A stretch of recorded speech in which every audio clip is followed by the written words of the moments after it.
একটা কাক ভালোবেসেছিল এক ময়ূরকে। সে প্রায় ময়ূরের পিছে পিছে ঘুরে বেড়াতো। ময়ূর এটা বুঝতে পারলেও না বোঝার ভান ধরে থাকতো, এড়িয়ে চলতো কাকটাকে। এভাবে দীর্ঘ দিন কেটে যায়। একদিন ময়ূর তার বাসার সামনে একটা হলুদ খাম দেখতে পেল। সেই খামের ভিতরে একটা ছোট্ট কালো রঙের ফুল। ময়ূর বুঝতে পারলো কাকই খামের ভিতরে ফুল পাঠিয়েছে। কয়েকদিন পর কাকের সাথে ময়ূরের দেখা হলো। ময়ূর বলল, তোমার শরীর যেমন কালো রঙের, তেমনি তোমার রুচিও কালো। তাই তো তুমি এত ভালো ভালো রঙের ফুল থাকতে কালো ফুল পাঠিয়েছ। কাক ময়ূরের কথা শুনে খুব দুঃখ পেল এবং চলে গেল। বেশ কিছুদিন ময়ূর আর কাকের সাথে দেখা হলো না।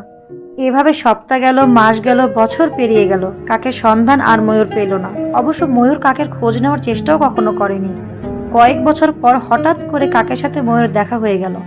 ময়ূর কাককে দেখে বলল, আমার রূপ দেখে সবাই আমাকে ভালোবাসতে চায়। তুমিও তো ভালোবাসতে চেয়েছিলে, তবে আমাকে জয় করার